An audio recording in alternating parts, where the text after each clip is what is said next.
Hey there, it's Spencer Hughes with another edition of Hughes from the Heart. We have a very special interview right now, and he happens to be a friend of mine, a sponsor of mine, a supporter of mine, and I'm a supporter of his as well.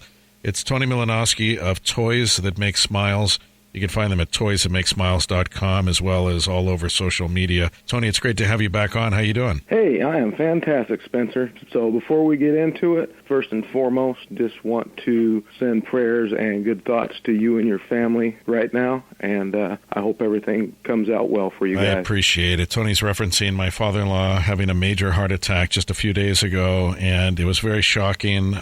He'd had a mild one before. He had, a major stroke in the past when the older kids were very little, and he's just a fighter, Tony. It's really incredible. He's already, the good news I can tell you right now on the podcast, as of right now, he had the heart attack on Saturday. It is Monday night as I'm talking with you right now, and he's already out of the ICU. I mean, they thought he was going to be in there 2 more days, and he was already out earlier today. So he's a fighter, I'm telling you. He doesn't go down easily, so thank God for that. And thank you. Thanks for the good thoughts, and everybody else who's been wishing us well. We a very scary time right now. He's got a long recovery, obviously, but he and my mother-in-law are moving up here with us. They're going to move up to the area, to the same county, and it'll be great for the whole family. But the grandkids are so excited to have their nana and their pop so close to have adventures and go fishing and do all sorts of cool stuff up here together. So that'll be fun. Great, man. So tell us about Toys That Make Smiles. And I found out about you just over a year ago now, just after our first winter here. We moved up in July, and right around December, I think it was, I read a story on you, and that's not too long after I started Hughes from the Heart, because it was brand new. I think I started that like in October, November of that year. I thought, God, this is a really cool idea, this whole thing behind Toys That Make Smiles. Tell us how this came to be. How did this nonprofit come to be? Well, I mean, woodworking has always been something that I've been blessed being good at and being able to do, and I always wanted to give back somehow. And I came up with the idea of making toys for kids, and I was just going to take it on myself. And I had kind of kicked myself for not thinking of it when I was actually in school, because I could have had the rest of the shop classes participating in it as well. And I came up with the idea of having local students helping out and doing this. So several schools invite me in. We make smiles with the students, whatever class it happens to be. It can be preschool through high school. And I go back over them after we make them, and then I take them to Seattle Children's, Ronald McDonald House, Mary Bridge Children's in Tacoma, and other facilities as well. And the kids there can paint them and bling them out and just make them their own and have fun and forget about being sick for a while. That's great. I mean, we've talked about this before. Hospitals, as good as they are these days, a lot of very good ones in Washington State, I'm happy to say, in other parts of the country, too. They've improved over the years. But no matter how much they're improved, they're still a scary place, even for grown-ups. My father-in-law, I mean, he's almost 80. He doesn't want to be in a hospital. Nobody wants to be in a hospital. And when you're a kid, it's that much scarier because you don't always understand exactly what is going on. Maybe you don't know, for better or for worse, the full extent of your diagnosis. You maybe not have seen your relatives recently or your friends, and all these things beeping at you and all the equipment and everybody wearing white and scrambling around. It's a scary place. Yeah, it really can be, because, at some of them, because they have the kids come down to their playrooms and they get to have activity days where they get to paint them and, pick out whatever they want to do, and they'll come in hooked up to IVs. And you would never know it because they're having fun. They're just being a kid. And you call this the smiles you create, which I love. And sometimes we'll message each other on Facebook, and I'm pulling a late nighter, and you are as well. And you say, you're working on making smiles, staying up late. And I love that concept. How did that come about, just the whole idea of Toys That Make Smiles? Obviously, you are making smiles, but how did that develop? And what is your goal with these smiles? Like, how many smiles ideally would you like to make? Is there any specific number in any given month or a year or in the course of this organization? Yeah, I don't have a set goal per se. It's going to be whatever facility can take the amount of whatever they need. Some places can only take 100. Some can only take 50. So that's what I work on, and that's what I have the students working on. And then I'll go back over and make sure their child's safe, and make sure quality control is kept at 100%, and something that I would be proud to give them. Not only me, but I always stress to the students making them, be proud of what you're doing and make something that you would be proud to give to somebody in the hospital.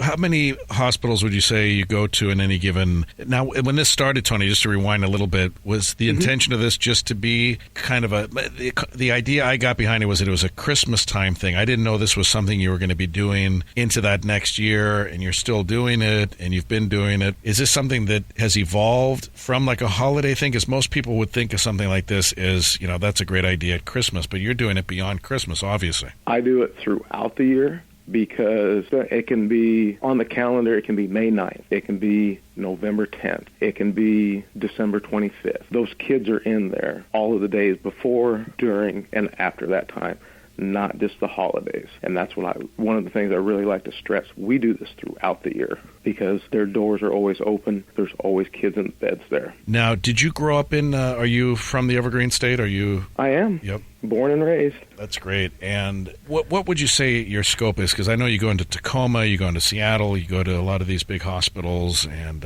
go into a lot of the schools. Is your goal to what is the end goal of this in terms of coverage to other hospitals or other areas? I know there's only so much you can do. You're a very busy guy. You're, trying to make a living like everybody else and still run a nonprofit. It's not easy. What is the scope that you're looking forward to being able to achieve? We're even going to go nationwide, and beyond that, we're going to go worldwide as well. That is fantastic. What is that looking like, and how can we help this organization out? Prospects are looking really good for something very, very special in the next couple of months. When all the plans get finalized, I will definitely let you know, and you personally are more than invited to attend as well. I would love to. I appreciate that. I'm honored. Now, speaking of attendance, what can people do? Can they help out? What part of the process do you need the help the most in? It would be through donations. They can go directly to the website at toysthatmakesmiles.com. They can do check. If you see me on the street, you can put money in my pocket. It's all tax deductible if you choose to. It's an easy checkout on the website. It's secure as well because I made it as easy as possible to make donations for the patrons that would like to do that. And it does make a big difference because, like you said, I'm out here trying to make a living myself. A lot of the money does come out of my pocket for this when it comes to travel, other material expenses like that. So it really alleviates a lot from me then. Absolutely. It's not cheap. We talk about just the Uber rides and everything else. I mean, that all adds up. I mean, you're hustling and shuttling from one location to another, kind of constantly moving around. I'm in awe when I see your social media because you get around all over the place.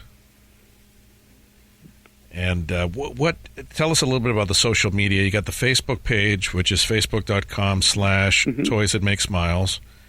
And you're on Instagram. Twitter as well. Yeah. So you can go to Toys Make Smiles. On there, you can go to Instagram, and it's just Tony.Milanowski on that one. And you were telling us about some of the events coming up. Now, can people, what is the extent of, I know a lot of these are obviously private, where you're going to a hospital and stuff, and you're not going to have all these people showing up and maybe causing disruptions and stuff, but is there any type of, ever like an open house thing where people can come and be a part of it? Is that helpful? Does it get in the way? What kind of events do you have coming up that maybe the public can know about? I don't have any per se open events coming up. I do have some smile-making events at various schools coming up, at least 1 or 2 or 3 or 4 every month coming up for the next 4 months, which keeps me very busy. So they're not going to be open to the public, unfortunately, but they can sure help out with material and rides and all that other fun stuff like that. And what kind of reaction do you get from, I know the students just light up. There's no need to get into that because they're all smiles on both ends of the creating end and the receiving end. But what about like the administrators and the teachers? What kind of feedback do you get from the people running the classrooms and stuff? I'm sure they're grateful for your generosity and your time and this whole concept. But what have they been telling you? Oh, they love it. I get nothing but positive response from it, which is such a blessing to be able to get that from them, because if I didn't get the invites from them, I couldn't be doing what I do with the students. So they get kudos for that, most definitely. And what does that look like when you guys come to the schools and stuff? Is it during a particular class or period, or what does that look like? It is whatever grade level that they have available, and then it's whatever classes that they have set up for it. So some of them are early in the morning, some of them are later in the afternoon. A lot of them I do all day. So from like 9 to 3, we'll do classes. Yeah, it's awesome. And people can go to the website, toysthatmakesmiles.com, click About Us, and find out all about you and all the stuff that this great organization does. And they can even send a message, it looks like, on the homepage if they want a little more information, right? Oh, yeah, most definitely. And my phone is always on. If somebody wants to ask me a question or a comment, I'll pick up my phone, definitely. Well, I appreciate you very much, Tony, and you are so accessible. This, again, was kind of, it's the old joke, if it wasn't for the last minute, I never would have gotten anything done, but we both have such crazy schedules that sometimes it's so serendipitous when we just say, you know what, let's just do this tonight. I'm going to drive through a rainstorm to get to the radio station. If you're available, I'd love to chat with you. And that's exactly how this came about tonight, is I drove through a monsoon to get, not a literal one, but almost a literal one, to get to the studios here. I must be crazy. I barricaded myself in here from the zombie horde outside, and here we are talking about Toys That Make Smiles, and you made yourself available, and you're very gracious with your time, and I appreciate that and everything you guys are doing over there. Well, I sure appreciate it, and appreciate what you're doing out there, too, with your podcast and all your positivity and everything. Well, you keep it up, my friend, and we'll definitely have you on again. It's exciting to watch this thing grow, and I can't wait for the good news. We don't have you on before then. We'll definitely have you on when whatever you're working on okay. materializes. I'll definitely let you know. It's going to be big, though. That's awesome. Yeah, well, definitely. I would love to help out any way that I can. Okay. I'll hold you to that. All right. Tony Milanowski of Toys That Make Smiles. You can find them at toysthatmakesmiles.com. You can find them on Instagram and on Twitter as well. And please donate to them if you can. They're a nonprofit, so your donations are tax deductible. Again, toysthatmakesmiles.com. I'm Spencer Hughes. This is Hughes from the Heart. Thanks a lot for being a part, and we will talk to you real soon.